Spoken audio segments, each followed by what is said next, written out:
கர்த்தருடைய நாமத்துக்கு ஸ்தோத்திரம் உண்டாவதாக. நான் குவைட்டில் இருந்து நான் பேசுகிறேன். என்னவெண்டா, நான் இந்த இப்போ ஒரு குறிப்பிட்ட நாளாக ஒரு 2 மாதமாக லைஃப் கிவிங் கிரேஸ் இன்டர்நேஷ்னல் மினிஸ்ட்ரியோட நான் தொடர்பு கொண்டு அதில் தான் நான் அந்த பாஸ்டரோட வார்த்தைகளை வசனங்களை நான் கேட்டுக்கொண்டு வர்றது.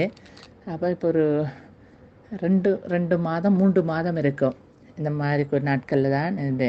இப்போ நான் ரட்சிக்கப்பட்டு இன்றைக்கி 24 வருஷமாகுது. இருந்துமானோ அநேக எங்கள் குடும்பத்துக்குள்ளே பிரச்சனைகள், பாடுகள், இந்த மாதிரி சூழ்நிலைக்குள்ளே இருந்து அப்போ நான் இந்த பாஸ்டர்கிட்ட எடுத்து கால் பண்ணுறது, பாஸ்டர் எங்களுக்கு இந்த மாதிரி பிரச்சனையாக இருக்குது, ப்ரே பண்ணுங்க அப்படின்ட்டு. அப்போ அந்த மாதிரி சொல்லக்குள்ள பாஸ்டர் சொல்லுவார், அநேக வார்த்தை எடுத்து சொல்லி அந்த வார்த்தையை எடுத்து சொல்லி எனக்கு அறிக்கை பண்ண சொல்லி தான் ப்ரே பண்ணுவேன். அப்போ நான் யோசிக்கிறது என்னது, நான் வருத்தம்னு சொல்லக்குள்ள பாஸ்டர் இந்த வார்த்தையே எனக்கு சொல்லி கொண்டிருக்காரு, அதை சொல்லி அறிக்கை பண்ணாண்டே.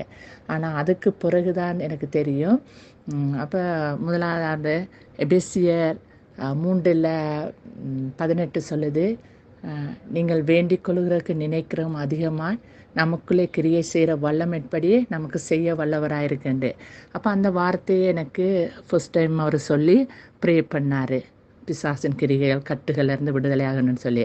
அப்போ நான் அதுக்கு பிறகு நான் யோசித்தேன், ஆண்டவரோட வார்த்தை. அப்போ அந்த நாங்கள் கேட்டுக்கொள்ளுக்கு நினைக்கிறதும் அதிகமாகவே அவர் நமக்குள்ளே கிரியை செய்ய, நாங்கள் சாதாரண ஒன்றை கேட்க விட அதை விட பெரிய காரியத்தை அவர் எங்களுக்குள்ளே ஆவியானருந்து கிரியை செய்கிறாருன்ற.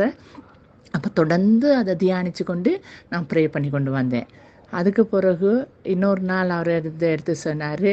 அதுக்கு பிறகு திருப்பியும் எடுத்து நான் பாஸ்டரோட கதைக்கிறது, பாஸ்டர் இதுக்காக ப்ரே பண்ணுங்க, என் மகளும் சுகம் இருந்தால், நானும் சுகம் இல்லாமல் போயிட்டேன்.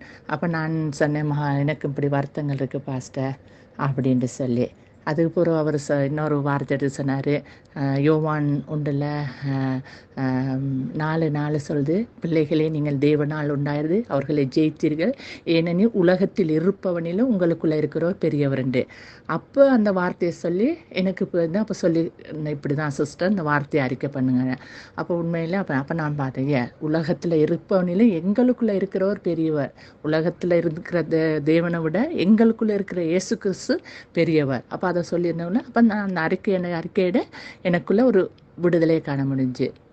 அதே மாதிரி போன வாரம் இந்த போன மாதத்தில் 11 நாள் ஹாஸ்பிட்டலில் நான் இருந்தேன். மிச்சம் வந்து எனக்கு ஹார்ட் பெயின் ஒன்று வந்து கொண்டு போய்ட்டு அட்மிட் பண்ணாங்க. அது பிறகு டாக்டர் சொன்னாங்க, இப்போ எனக்கு அட்டாக் வர்ற மாதிரி இருக்குன்னு சொல்லி எங்கள் வீட்டில் உள்ள மகள்கிட்டெல்லாம் சொல்லிக்கிறாங்க. அப்போ சொல்லி இந்த ஹெஞ்சிகிராம் செய்யணும்னு சொன்னோன்னே அது செய்ய கொண்டு போன இடத்துல எனக்கு அந்த இன்ஜெக்ஷன் போட்டதோடு மிச்சம் வருத்தம் ஆயிட்டுது. என்னென்னா எனக்கு நினைவு இருக்குது, ஆனால் பொட்டியெல்லாம் எதோண்டு எனக்கு ஹார்ட் பீட் வந்து 32, 34க்கு வந்துருச்சு. அப்போ எல்லா டாக்டர்ஸும் ஓடி வந்து, சிஸ்டர் மாரெல்லாம் ஓடி வந்து, என்ன ஹார்ட் பீட் இப்படி குறைஞ்சி கொண்டிருக்குன்ட்டு. ஆனால் பொட்டியை தூக்கி போடுது, நட்டுங்கிறேன், கத்துறேன் கிடந்தேன். அப்போ ஆக்சிஜனெல்லாம் நான் எனக்கு ஏற்றி டாக்டர்ஸ் ஆக்சிஜனெல்லாம் கொடுத்துட்டு அப்போ இது செய்ய முடியாதுன்னு சொல்லக்குள்ள எனக்குள்ளே அந்த பாஸ்டர் சொன்ன வார்த்தை நினச்சி, இயேசுவை மரித்தோர்ந்து உயிர்த்தெழுந்த ஆவியானவர் எனக்குள்ளே வாசம் செய்கிறார், சாவுக்கு ஏதுவான என் சரீரத்தை உயிர்ப்பிப்பாருண்டு அந்த வார்த்தையை நான் அறிக்கை பண்ணிக்கொண்டே இருக்கேன். அந்த வருத்தத்துலேயும் ஆனால் எனக்கு சுய நினைவருக்குனால அந்த வார்த்தையை நான் அறிக்கை பண்ணிக்கொண்டே இருந்தேன்.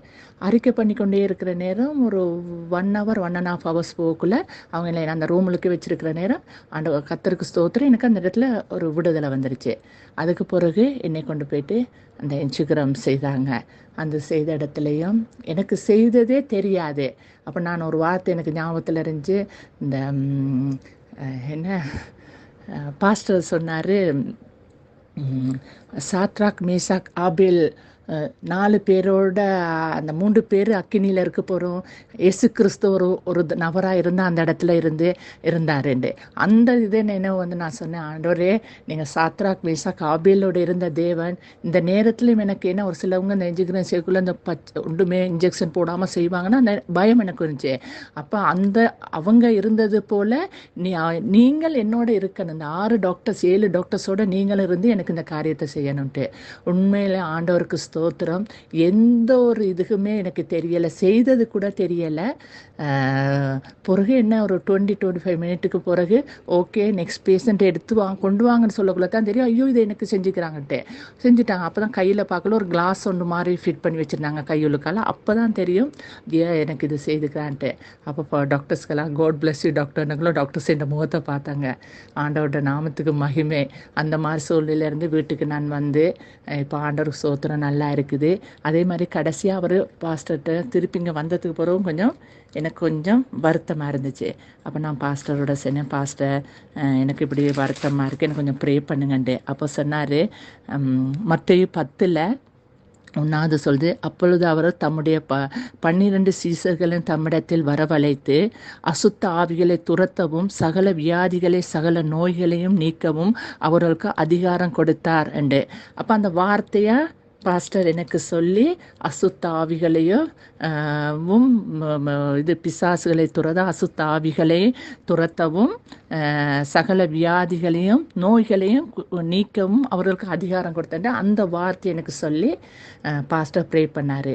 அந்த பாஸ்டர் ப்ரே பண்ணதோடு நானும் அவர் ப்ரே பண்ணதோடு நானும் வர்ஷிப் பண்ணி கொஞ்சம் ப்ரே பண்ணினேன்.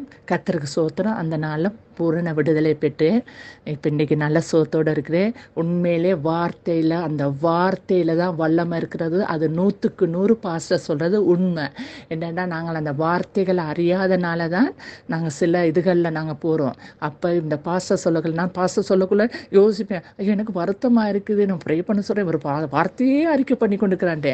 ஆனால் உண்மையாக சொல்லப்போனால் அந்த வார்த்தையில் தான் வல்லமை இருக்குன்றதை நான் சொல்லுகிறேன். அந்த ஒரு வல்லமை தான் எனக்குள்ளே கடந்து வந்து இந்த நாளில் நான் சுகப்படுத்தி ஆண்டவரோட கர்த்தருடைய நாமத்துக்கு மகிமை உண்டாவதற்காக இந்த சாட்சியை நான் சொல்கிறேன். அநேகருக்கு இந்த சாட்சிகள் போகணும்னு நான் விரும்புகிறேன். ஏன்னா என் வாழ்க்கையில் தேவன் செய்த அற்புதங்கள் அடையாளங்கள் தான் சொல்லுவேன். இவ்வளோ பெரிய காரியத்தை ஆண்டவர் செய்திருக்கிறாரு. இன்றைக்கு நான் நல்ல குணமாகி இருக்கிறேன்னா அதை தேவனோட கிருபையும் அந்த பாஸ்டர் சொன்ன வார்த்தைகள், அந்த வார்த்தையின் வல்லமையும் தான் என்னை இந்த இடத்துல இவ்வளவு சுகத்தோடு வைத்திருக்கின்று. நான் சொல்கிறேன், கர்த்தருடைய நாமத்துக்கே மகிமை உண்டாவதாக. இந்த சாட்சி அநேகருக்கு போகணும்னு நான் விரும்புகிறேன். கர்த்தருக்கு ஸ்தோத்திரம். பாஸ்டருக்கும் thank you pastor. God bless you pastor.